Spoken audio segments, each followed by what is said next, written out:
This is the Tales from Davidstown podcast, delving into the behind the scenes of the audio series, graphic novel, and more, as well as speaking with the actors, writers, producers, and other creatives that bring the Davidstown world to life.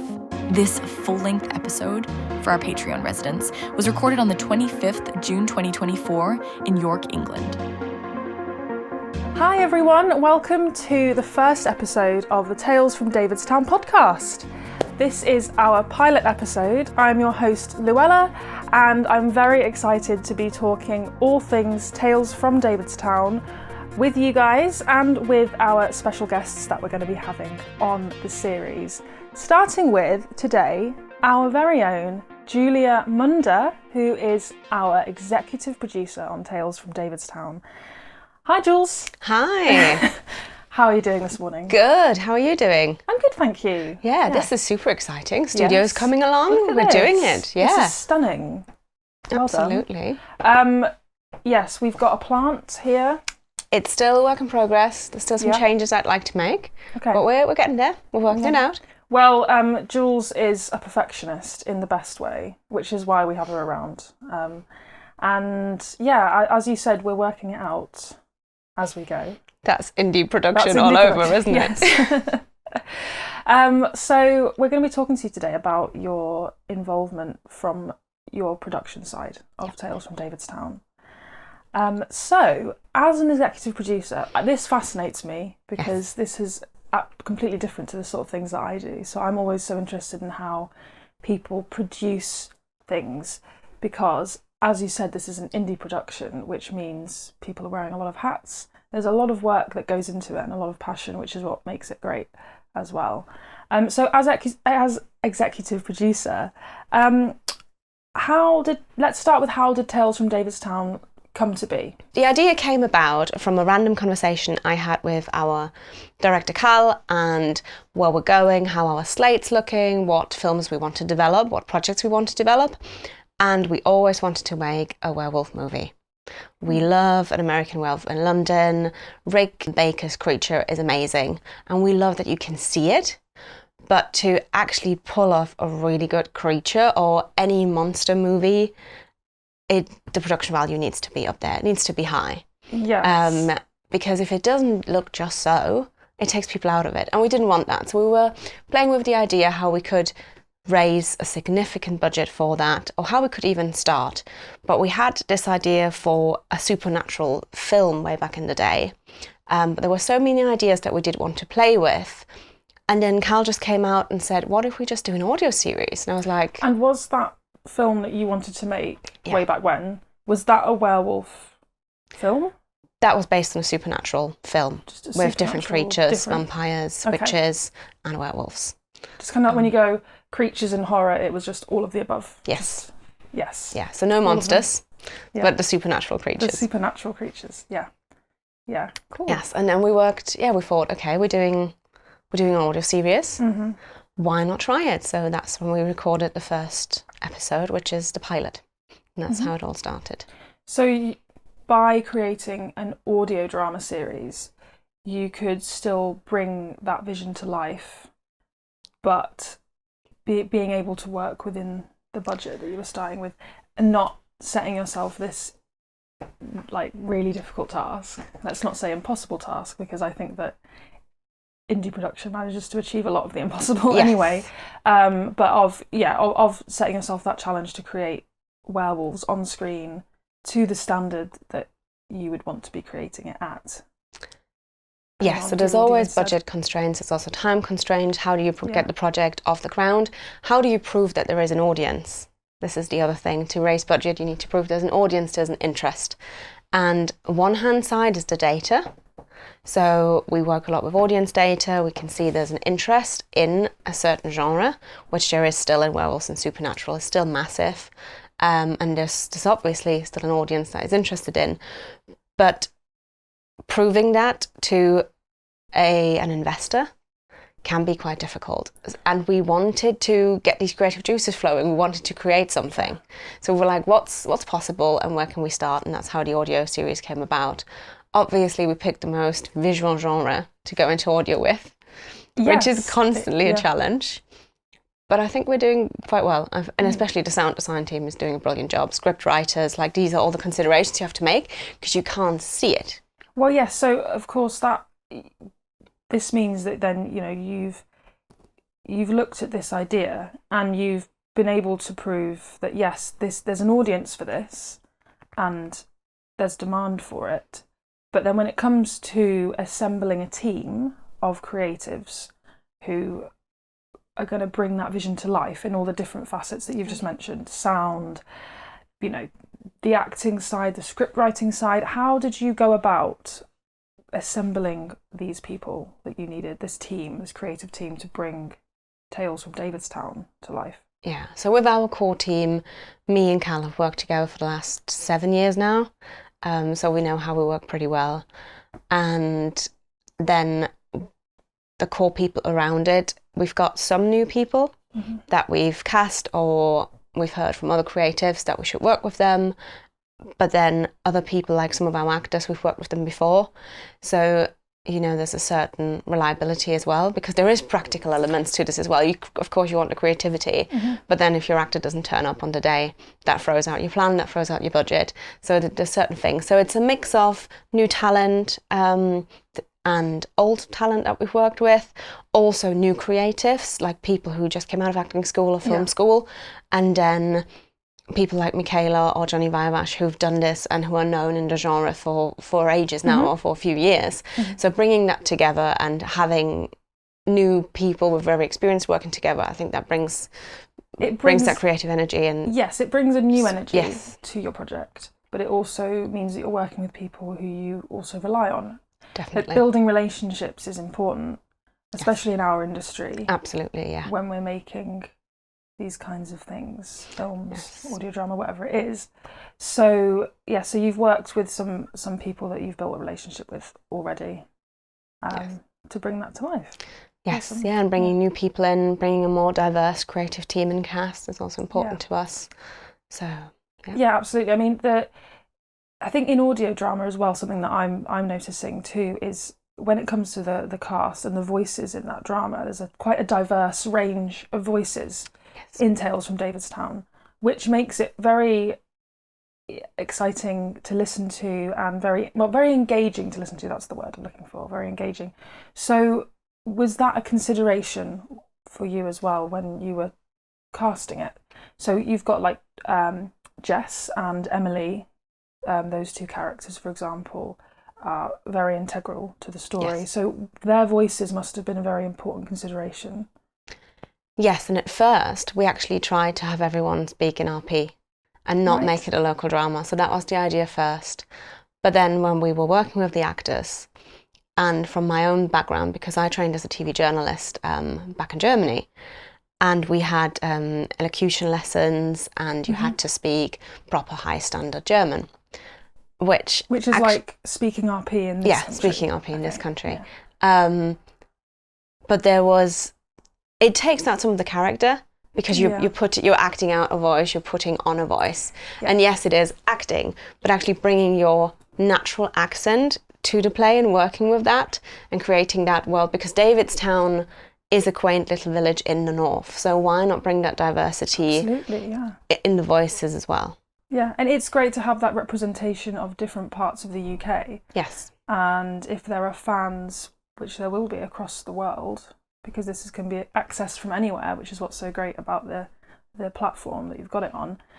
It's great to introduce these localities to the world, and I do think that sort of local feel is great, and because then people know that this is a series created in York by a company based in Yorkshire. I think it's really nice to have those local accents. But then I've noticed that the other cast that you've brought in, the accents are a mixture too. But like I said earlier, I think that creates like a really engaging mix. Definitely, and also the cultural diversity, like Fen bringing her Chinese background to the story and creating Mei Ling as a character adds such a richness to it. It does, yes. So we're not just hitting a local audience, but also an international audience, and opening it up this way. And we've got a big American audience, so I'm guessing at some point there will be an American character turning up as well. Yes, I think that's a great idea. So we've been talking about assembling a creative team, the inspiration behind these characters, and how the cast came to life. What really drew you to the project? You talked a little bit about how you've always been a fan of the supernatural genre, and finding out whether something like this is going to have an audience. Yeah. So what drew you to it, and why did you think it would resonate with an audience?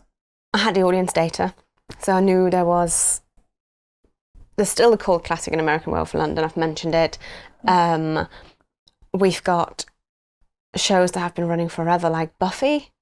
Yes. Kids are rewatching Buffy. I've watched it when I was about 14. I'm watching Buffy for the first time right now. Not literally the second, obviously. Then newer shows like Teen Wolf, True Blood, big fan of True Blood. Yes. BBC's just done a new version of Interview with a Vampire. Oh, yeah. Yeah. So the genre is coming back. It's never gone, but it is coming back. It's trending again. There's a resurgence in the popularity of it. Yes. And also, if you create a show like Davidstown, which is a lot of work, and you need to keep at it, so it's not just a project that you do for 4 weeks and you develop it for 2 years and then you market it for a year, like a film. So there's a span, but this is going on now, has been going on now for the last year, and hopefully will be going on for a lot longer. So you need to really like what you do. And we love those kinds of stories, so we want to tell them. There's an audience there, and also I love a good challenge. And taking that genre that is so visual and making it into audience into an audio is definitely a challenge. So how do you overcome the challenge of making this incredibly visual story effective via audio? So there's a lot of creatives behind it. It starts with the script. When we develop the scripts, you go throughout the whole writing process like it is a film, but actually when we go through it and we go into script editing, then we have these considerations. Okay, you can't see that she's transforming. You can't see that certain things are happening. People don't see the world. So it's picking out these points in the script and seeing how can we visualize it through the audio with text. Also, what clues can we give the actors in the directing to emote more? Because you can't see faces. No, yeah. So all emotions need to come through the voice. So in terms of the directing, Cal needs to be much more listening into, is the voice emotive? Is the actor not, because there's no faces, obviously we see them. What's the voice telling you? And then with the editing, obviously the sound design team has a lot of work. I think the last episode, it was 187 sound files. So that's a lot of sound files to layer to get this big end scene going. I'm not spoiling it for anyone who hasn't heard it, but there's a lot going on. So layering it on top of it, they're doing a brilliant job. And then we've got the comic, or the graphic novel. I like to call it graphic novel. Yeah. And that is visualizing. So that's a pretty exciting development for the show as well. And from talking about bringing these visuals to life through sound, having a comic book gives you the visuals to follow along with the audio, which I think is a genius idea. So how did that come to be? And what are the plans for the future of that part of the project? So I think it was halfway through the season 1 of the audio play, we started developing a so-called IP map, an intellectual property map. Okay. So we were thinking... These are the sort of like business terms that I hear a lot when I'm at the studio, and I don't know what any of it means. Thank you for clarifying. So your IP, your intellectual property, is the story. Yes. And then it's the forms the story comes in. Okay. So part of this was, we've got plans. There is the live action film, we'll talk about this a bit later. There is a video game that might be potentially coming. There's the chatbots we've been playing around with. There's the comic book. And all of this ties into our wider plans for developing the world of Davidstown. And a comic book was something that we thought was a natural next step. Yeah. And it was quite achievable and doable.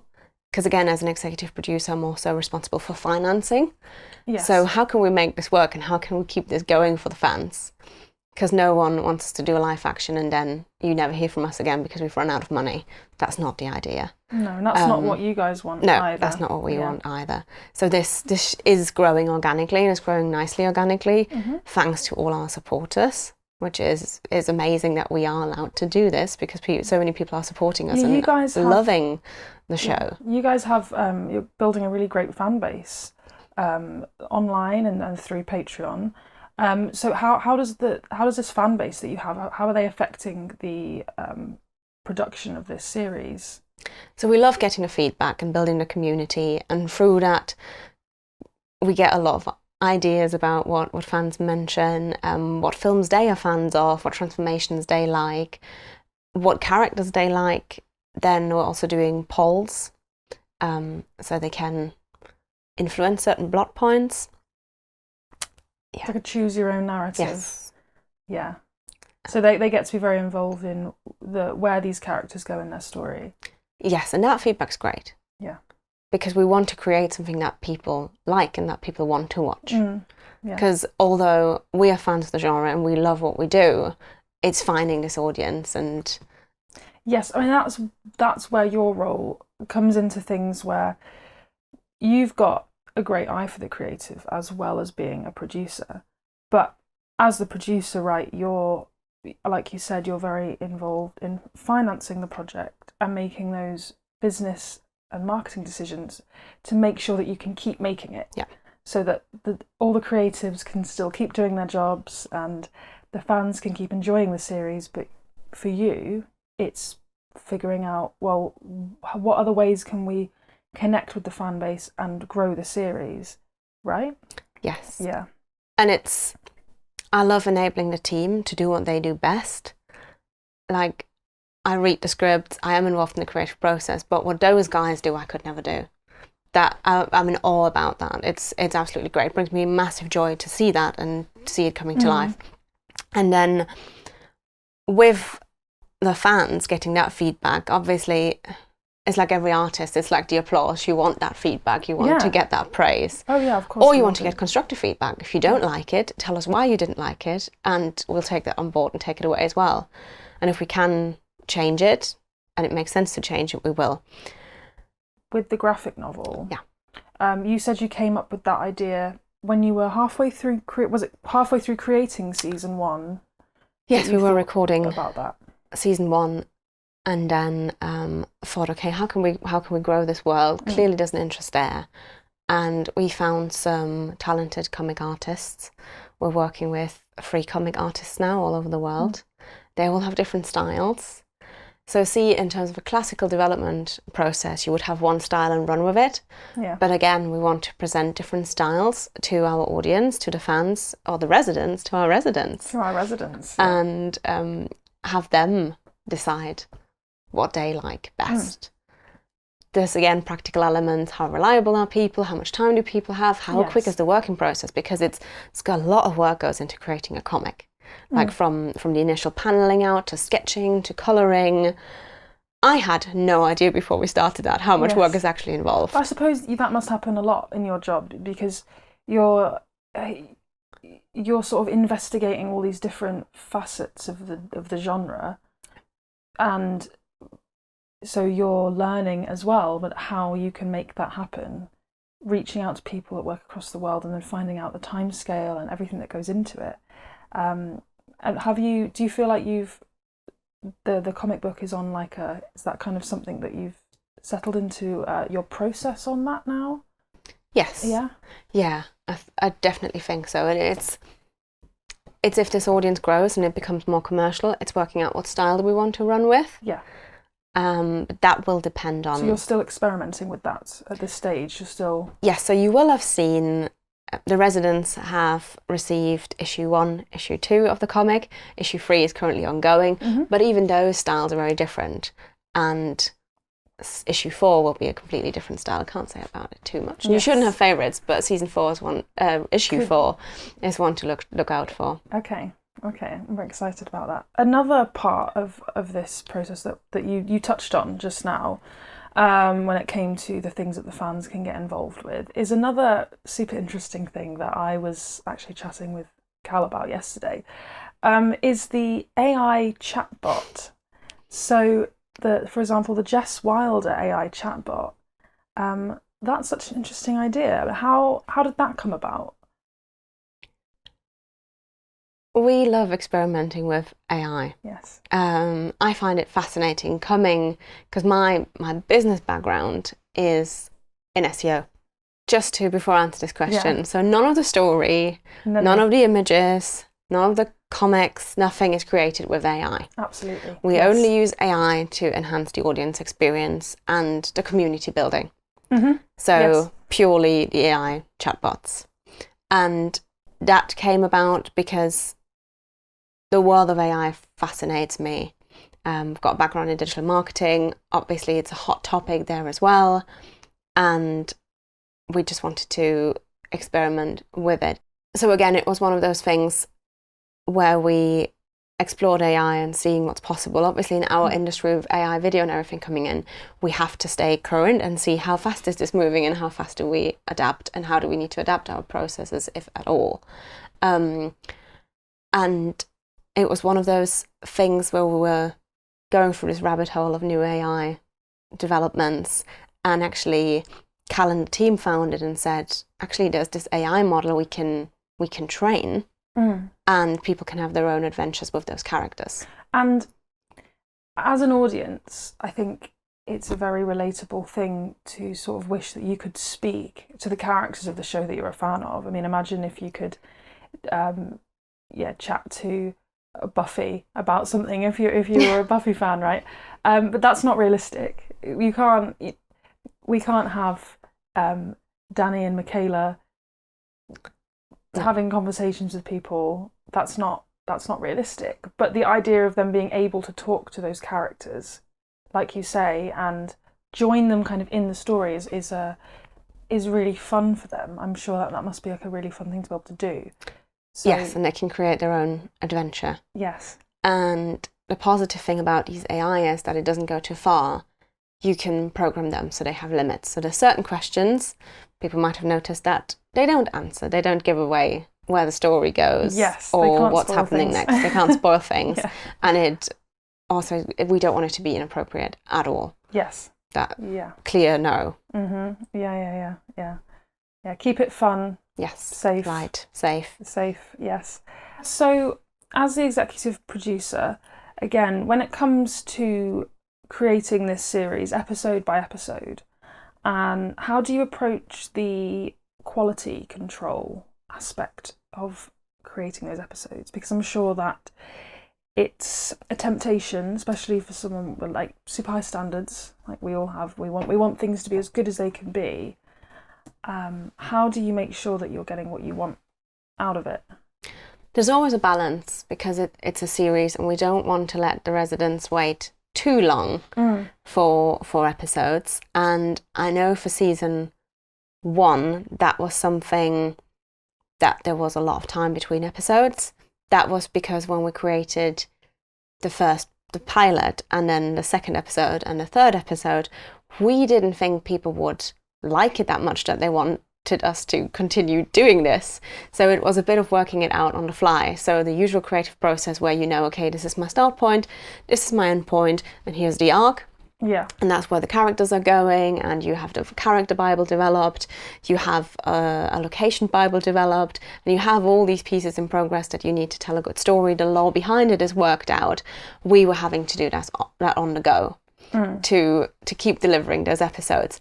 And if I'm really critical, and you know storytelling and you know how a development process works, there might be points where you can see that. There might be points where you think, okay, why is this going slow? And then there's suddenly so much action. So for season 2, that will be a much better season, and it's already shaping up to be that way. So I'm quite excited to get working on that and get the first episode out in August. I don't know if people got the Easter egg. So we will be releasing episodes monthly at a certain point. I see. So certain I'll leave special that with time you. of month. Yes. Yeah. So I suppose when you started with this, like you say, you don't know how far you're going to be able to take this, like, because that's the part where it's out of your control as a production team. Is, okay, we want to tell this story, but we don't know how long we're going to be able to do it for. So when you started out, what was your initial thing that you started with? Did you sort of have a plan for how many episodes you were going to release first off the bat? Yes, so our initial plan was getting to 6 episodes. Yeah. And then if that went well, we would be going to 12 episodes. Now we know there is that fan base. Now we know how to grow the audience. We know a lot more about the audience. So in terms of the marketing element, we've worked that out more. Obviously, with marketing and everything that's happening, it's changing so much. When it comes to the marketing side, and you mentioned audience data, how do you find out those things? How do you investigate that kind of stuff? So there's third-party tools that we use that you would use for search engine optimization, for example. Then there is a lot of audience data that you can get through Facebook. Mm-hmm. So we've started Facebook or Meta advertising, so it goes through Facebook and Instagram. So every platform has a different data point you can tap into.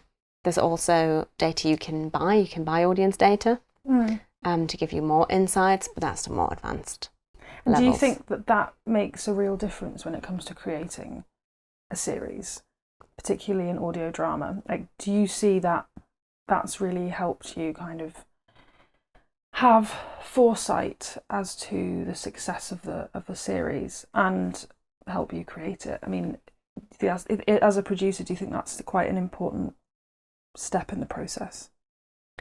Yes, it's not the first point. I'd always say the creative is the first point. The creative needs to be there, because you can't market a bad product. No matter how good the audience and how great the audience is, if you have a bad product, you can't market it. So the creativity is always first. So once you have an idea, comes first. But once you have an idea and you want to see is there an audience for it, then it's worth running it through and checking, is it even worth creating it? Because again, it's indie.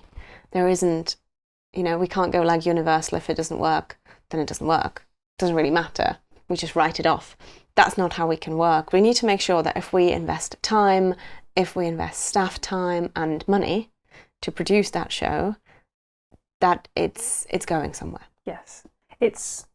I guess your challenge is balancing the risk with assurances that it's going to have some kind of return, that you're going to be able to keep doing it.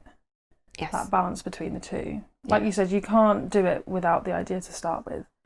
But I think starting out on a new project is very overwhelming when you don't have all the information as to how you're going to make it happen, which is where your expertise is making it happen. Yeah.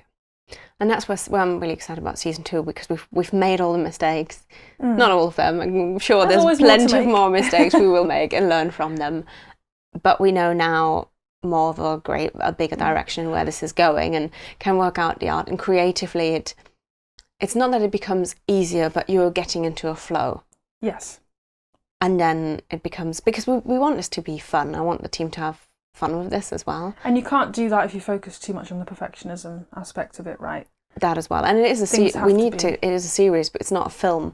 We don't have 2 years to develop this. Imagine every episode would be 2 years on. Never. The residents would not like that at all. So they have to have some guarantee of a regularity to the show. Now that season 1 is complete, that sort of promise on season 2 and delivering in a certain time frame.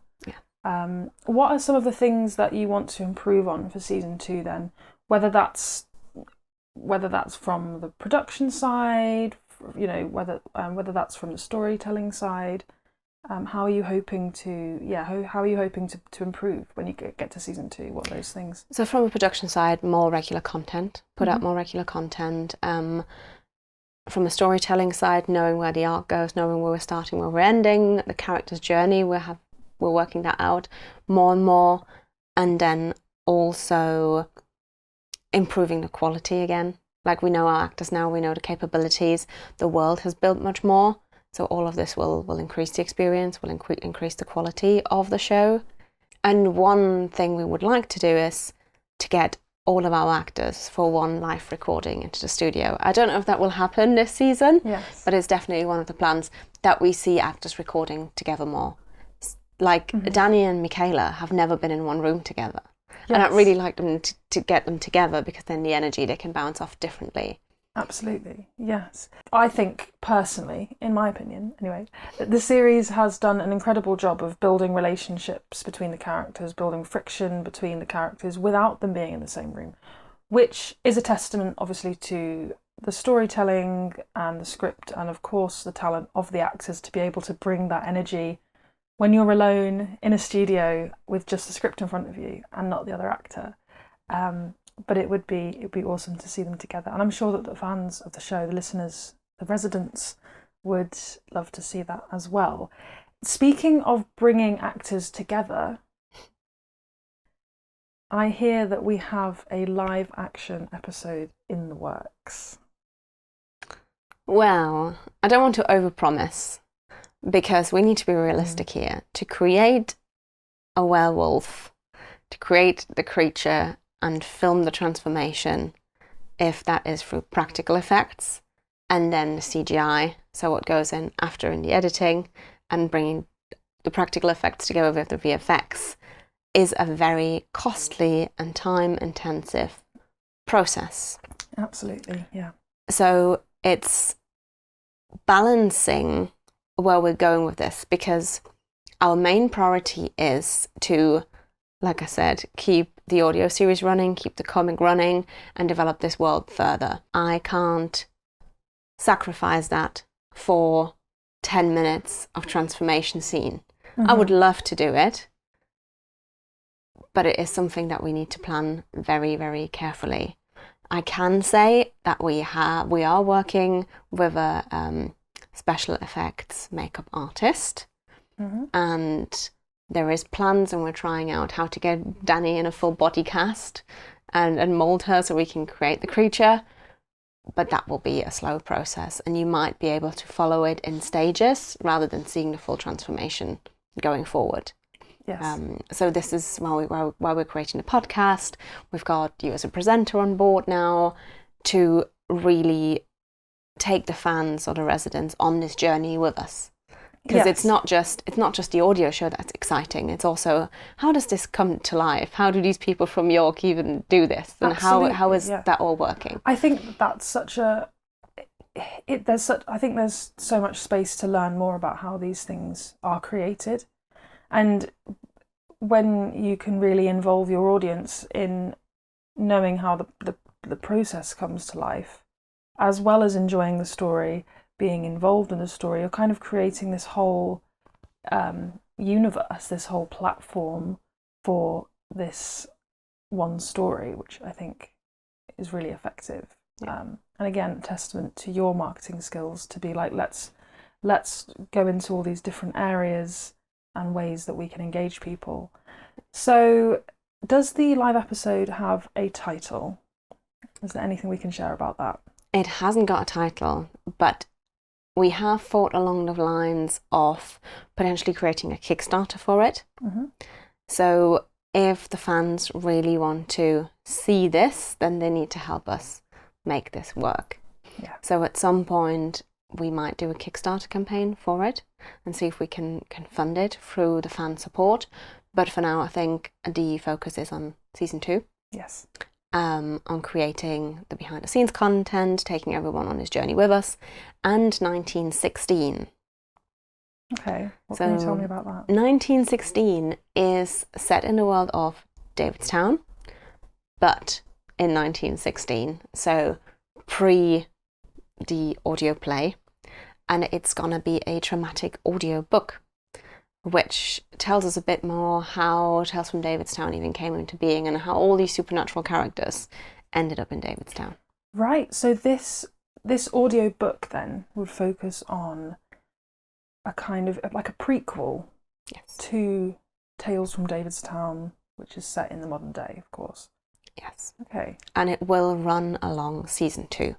so that the wait for these monthly episodes isn't so long. Yes. We'll give you a bit of the backstory.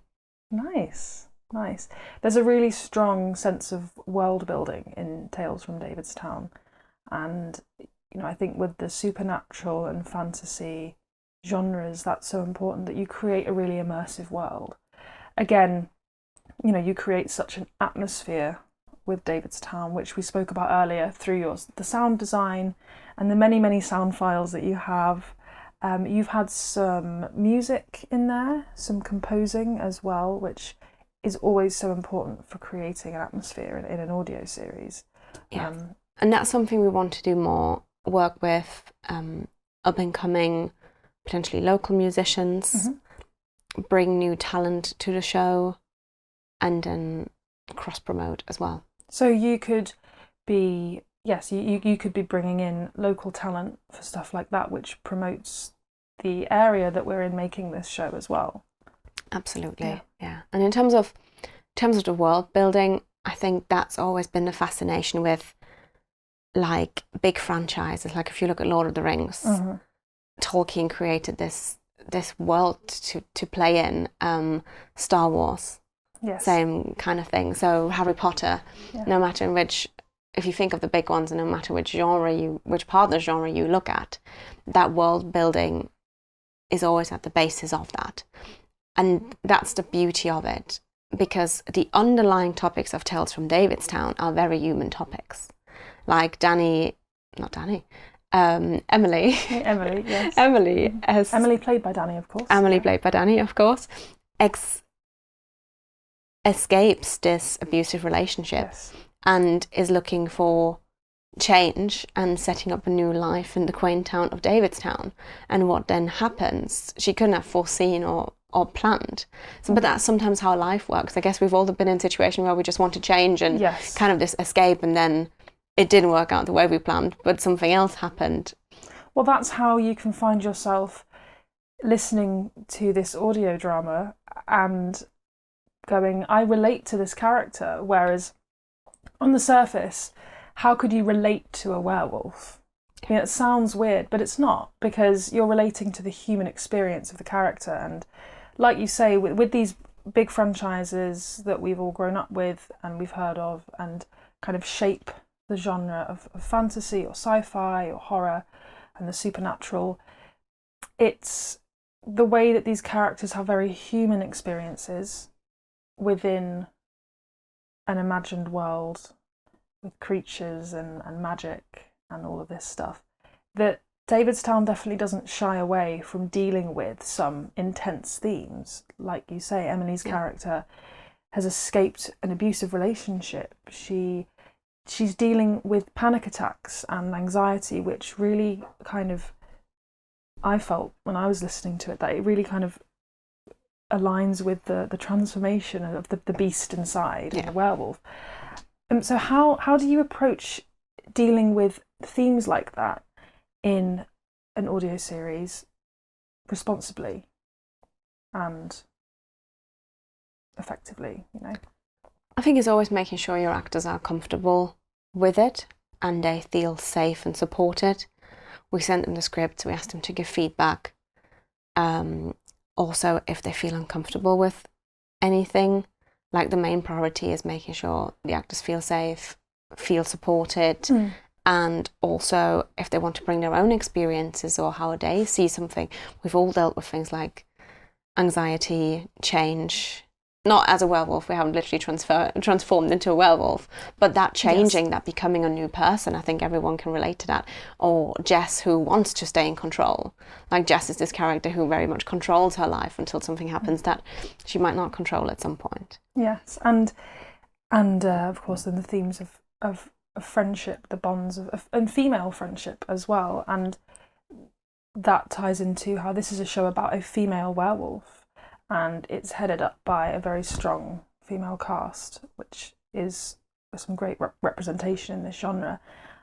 Is it important to you, especially as a female executive producer and entrepreneur yourself, to make sure that we have that representation, tell those stories? Definitely, because I don't think there's still not enough representation out there. Yeah. Especially in the horror community, and especially in those higher positions. Like, I haven't met many other female executive producers, at least not on our level. Yeah. And it's nice to make those decisions and make sure the women we work with are supported, especially if we're dealing with topics like abusive relationships and going into those darker places, and really making sure the narrative is told from a female perspective. And yes, we have a male director, and obviously we're working with a lot of great male creatives, but even having their support for telling this female story is also testament to how we approach the story and how we approach these themes, and how supportive the creative industry and the genre can be towards women. Yeah, I think it's really important that we see that. So speaking of the stories and the casting of this show, and the themes and the characters, you've got a strong female cast. Yeah. You've also got a strong male cast as well.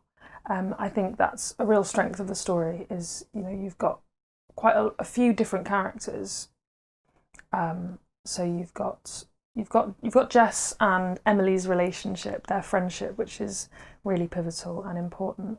And then you've also got actors like Johnny Vivace. I've been calling him Johnny Vivace with a voice effect. Carol's looking at me. That's my name for the character. And of course Dan as Dr. Paul. Dan has been a pretty long-standing colleague of yours as well, hasn't he? Yeah. Yes, yeah. And Dan's quite involved in the process, also behind the scenes now, because he's working with us on a more regular basis. So he's the star behind and in front of the camera or in front of the microphone. Yes, he's wearing a few of his own hats these days as well. Yes, definitely. So do you think that having all of these different energies together is really what is the strength of Tales from Davidstown? You know, having... Yes, Yeah. We have a strong female cast, and that's very much influenced by myself and also Cal's decision, the director. We love the idea of strong female protagonists, and often in horror you see the scream queen or the victim, and we wanted to go against that trend or go against that grain and actually have strong female characters and personalities starring in the show. But that's not to say that they are not supported by equally understanding and strong men. So we've got Johnny, we've got Dan playing these very pivotal supporting characters. And again, this is a deeply human story, and like in life as well, it takes both. It's always about balance.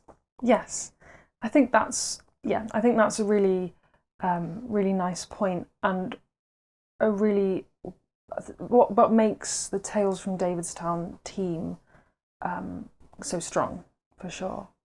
But did you always know that you wanted to tell a female werewolf story from the sort of birth of this idea? Was the idea of exploring the werewolf genre to go from a female standpoint, to think, let's do a female werewolf? Yes, because it's new, it's fresh. We always liked that idea. Yeah.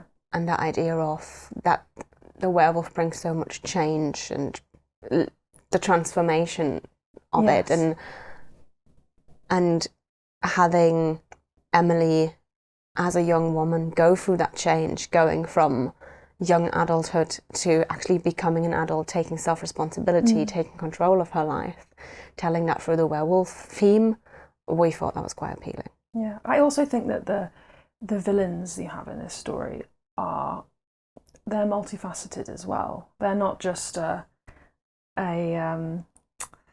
what's the word I'm looking for? You know, when quite one-dimensional. Yes. The bad and the good in this show kind of is quite mixed together a lot, and your heroes make mistakes and are not perfect. And I think that, you know, for example, the character of Emily, the character of Jess, they're not perfect. No. You know, they have flaws themselves, and that, as listening to it as a woman as well, that's very relatable, because they're not just an idealist image of somebody, but they're someone with real life experiences, real problems as and well. we want to create relatable characters. And it's a nice point you made about the villains. Yes. I don't think it's very clear cut or between good and bad. Yes, there is of course there is the good and the bad, and there's things you should do and you shouldn't do, but the motivation behind it, why people act in a certain way, I find that quite interesting. We're going into true crime there and thrillers. Yes. But it's like, what motivates those characters to act a certain way? And it's not that it's an excuse. It just gives depth to the story. If we know, okay, would I maybe have reacted in this way? Like if you look at the new Joker movie with Joaquin Phoenix, there is moments in that film where you actually feel for him. Yes. Although what he does is absolutely not okay and it's horrible. Yeah, well, I found that's what I found so impactful about that film as well, was the way that I went, wow, like he's not just a villain in a comic here. He's someone who you could actually see how that character could come to be. Yeah. And in Tales from Davidstown, we have these people kind of coming out of the woodwork as we move into season 2, that we're going to find out more, I suppose, about them, about their motivations and who they really are. And do we need to be careful of them? What are their motivations? And maybe they're not all bad. We can definitely be on the edge of our seats for some of the characters and the backstories that will be revealed about them. But they're all the heroes of their own stories, and there's no... The idea of black and white, of bad and good, there's always something in between, and I think that makes a good story interesting, and that what makes Tales from Davidstown deeply human, and the story we want to tell deeply human as well. And there's this idea that we have a production company overall that is genre defying. So good horror has also elements of fantasy, it has elements of drama, it has elements of thriller, and that's what we're trying to create. Yes, I'm enjoying how this story is bringing in other elements to it too. I mean, you have the aspects of werewolf lore that is clearly very well researched. You've got the witch, you've got Seraphina and her magic involved in there. You've got the cultural diversity of the character of Mei Ling, which brings in legends and lore that we've not heard about before. And was that also something that you knew you wanted to include before, or was that something that when the script writing was happening, that was kind of like an idea that organically came into play? Was it inspired by the casting of Fen Fen, or was it something you knew you wanted to have prior to? We knew we wanted to have a really diverse cast, and we've worked with Fen Fen before, and we thought that would be a great role for her, and bringing in that rich Chinese lore, backstory, culture was something that we thought was quite appealing, also reaching a wider audience, and also the idea of the fox spirit and the Huli Ching. Should I say Huli Ching? Huli. I can't really pronounce it. Also, I'm not good at pronouncing these things either. Also, the idea of the fox spirit, the Huli Ching, probably butchering my pronunciation. I was looking up some French the other day for some of our Instagram reels, and I was trying to get the pronunciation of a French place right. And then you might even discover some Easter eggs, like we're talking about the Wolf of Ansbach, and there's a German voiceover character in the audio series, so I'm guessing that was a nod from production or from the creative team to me being German. So if you listen it back, you might find all these things that we're talking about. Your background is coming into this as well. Yes, without me even knowing before I read the script. It's a surprise for you. Must be difficult to surprise you. I mean, I can't speak for the rest of the team, but so when you were creating season 1, was there any sort of moments in that process that stood out to you? What was a really memorable moment of creating the series so far, or moments? I think one of the moments that made me laugh, and I thought, oh my God, is this what we're doing as a job? The team was recording in the studio, and there's a little office space next to the studio, and I was taking more of a serious business call, and Danny had one of her scenes where Emily's transforming into the werewolf. Right. And my camera went on and the mic went on, and all the person I was talking to on this Zoom call was hearing was Danny transforming into the werewolf. Which they don't know that's what's happening. So I had to explain, obviously we are a production company, but that was like, okay, what is my life? What's happening here? Why is there someone screaming in the background of at this 2 o'clock in the afternoon? Call? Yes. That must have been quite interesting. Do you find that sort of thing interrupts when you're doing your business stuff? Does that interrupt things a lot when you're creating in your space?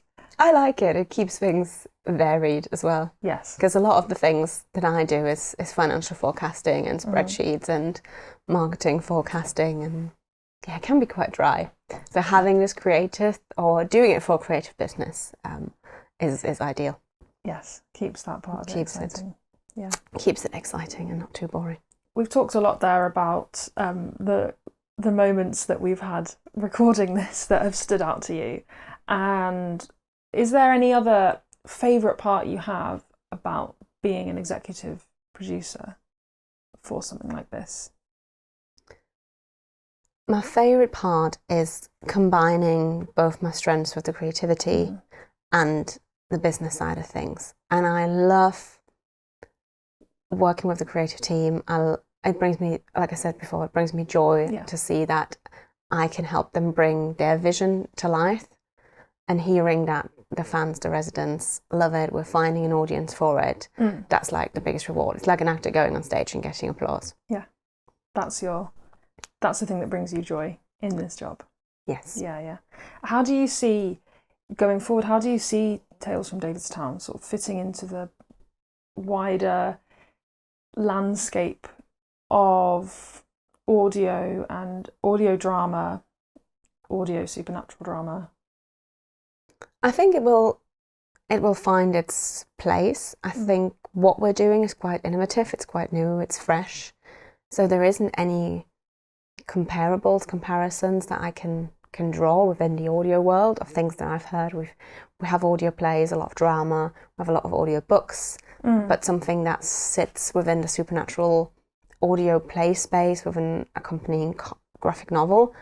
I haven't seen this yet, so we're treading on fresh ground.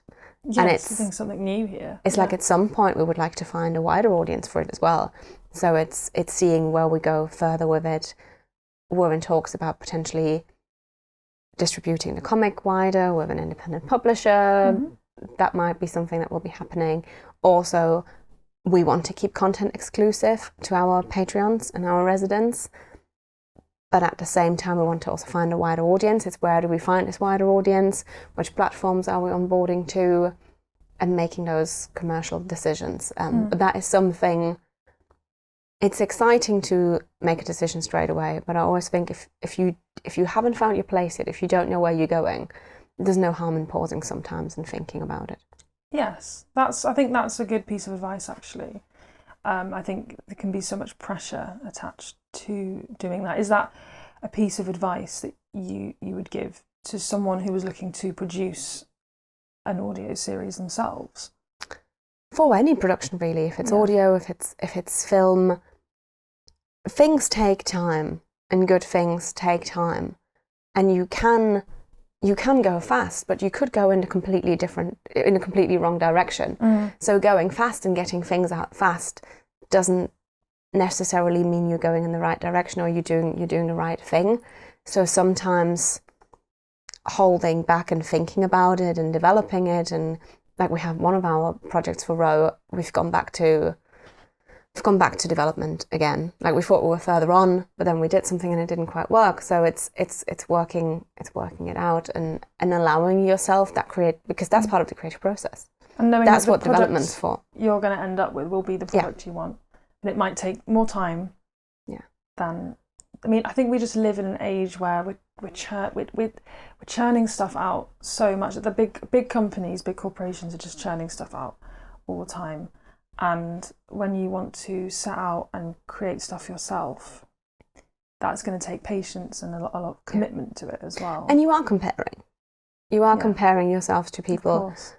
You know, you are comparing yourself to Netflix. Because you see what they're doing, and that's the ultimate goal. But at the end of the day, it's you need to work within your means as an indie production company, and the industry is constantly changing as well. So you need to adapt with the industry. Yeah, I think something that I really admire about you is that you have a really positive, can-do attitude towards the production of this series, of any of the projects that you do and that you have done. Is that it's easy to sit back and complain and be like, the industry is rubbish, everything is going down, and that can be true.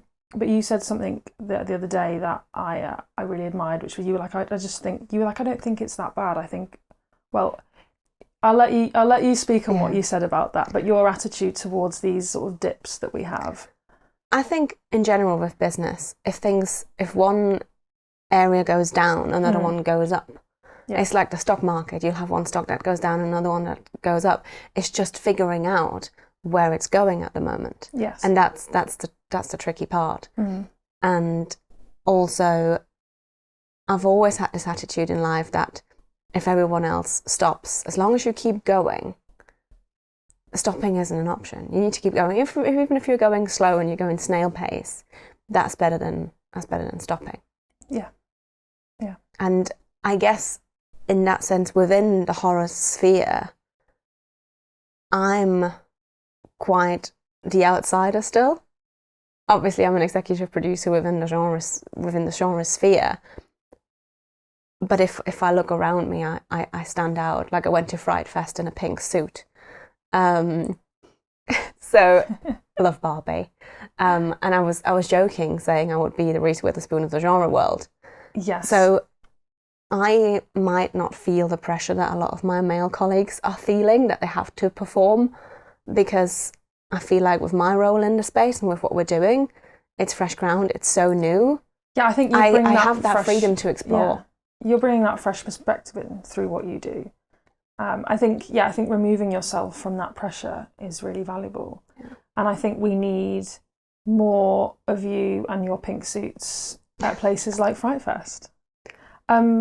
So your ultimate goal is to be the Reese Witherspoon of the genre world. Of the genre world. That was my pitch. Yes. And yeah, I admire her, what she does with her production company, the stories she wants to tell, and I think we can do that in genre. Yeah, we need that in genre. Yes, we need that mixture of being an excellent business person and having a lot of respect for the creativity. And I think those two things combined creates a lot of magic, which is what we're seeing in Tales from Davidstown. So very exciting stuff. Definitely. Very exciting stuff to come. Well, thank you so much for joining me today, Jules. It's been super interesting to be able to chat to you about all of this. Thanks for having me. This has been really fun. Yeah. And now people know who's also behind the scenes as well. Absolutely, yes. And we will be seeing more of you. If you're not seeing Jules, she's there. She's just behind the scenes. In the background. Yeah, making sure that everything is happening. Thank you so much for your time. And thank you so much to all of our residents for listening to this episode of the Tales from Davidstown podcast. If you want to listen to the extended version of the podcast, you can check it out via our Patreon. You can also listen to the entirety of season 1 if you haven't already, and read our ongoing graphic novel series. We're very excited for the release of season 2 of Tales from Davidstown coming out this August, alongside our audiobook 1916, all available via Patreon. So until next time, it's goodbye from me, your host, Louella, and I'm sure I will be seeing you all very soon on Instagram, Patreon, and I look forward to chatting more things Davidstown with our guests on this podcast. So bye everyone, see you soon.